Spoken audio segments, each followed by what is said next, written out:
Okay, good evening, everyone. We're continuing with 4 minutes of Mishlei. We're up to Perek Vav. There's a famous pasuk in this Perek, the 6th Perek of Mishlei, especially during Hanukkah time. Ki ner mitzvah v'Torah or. The mitzvah is like a lamp, and the Torah is its light.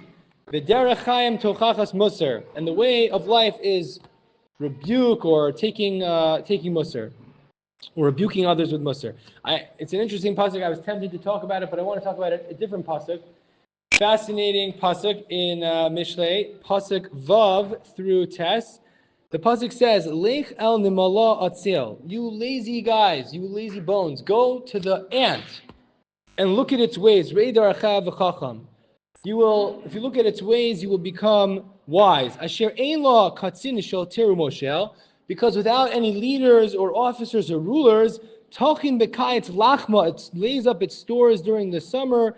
Agra b'katzir ma'achal, and it gathers its food at the time of the harvest. And then it says, like, how long you're going to be lazy. Learn from the ant.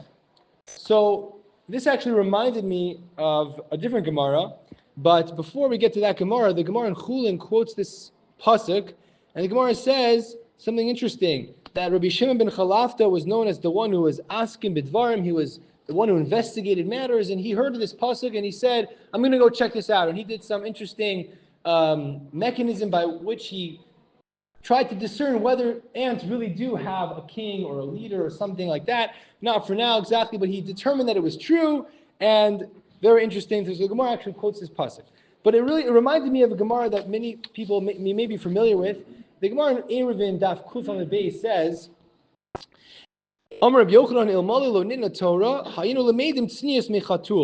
that if the Torah had not been given, we would have learned modesty from a cat. Apparently, because cats cover their excrement, they're considered more modest. They go to the side. And then it says, V'gozel minimalab, and we would learn to despise stealing from an ant.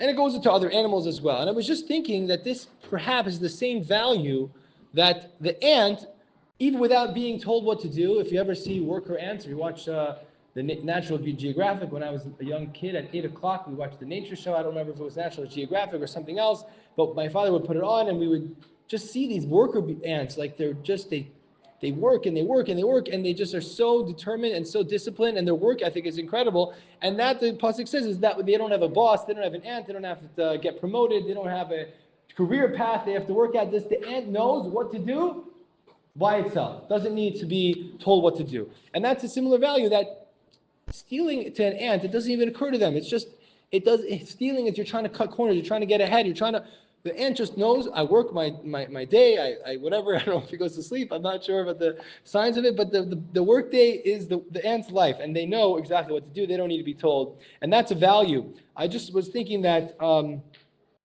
this is an interesting Gemara in general, because it sounds like there's a natural morality, there's a sort of a concept of ethics outside of the Torah. It says, Il malilo nin Torah, had the Torah not been given, you would have learned these values from the world at large. And now that the Torah was given, does that mean we don't learn it from it? Well, obviously the Gemara is part of Torah, and it's telling us this value. So obviously the Torah or Chazal assume that there is such a thing as a natural morality. And in fact, Rav Aaron Lichtenstein, in his very important essay, which was recently re-examined by a friend of mine, Shlomo Zukir, does Judaism recognize an ethic independent of halacha? So he goes through a whole arichas kedarko, very long article, but he starts off the article by saying that Chazal assumed this to be. They assumed there was such a thing as natural morality. How do we understand it in light of halacha? Is it distant? Is it similar? Is it distinct?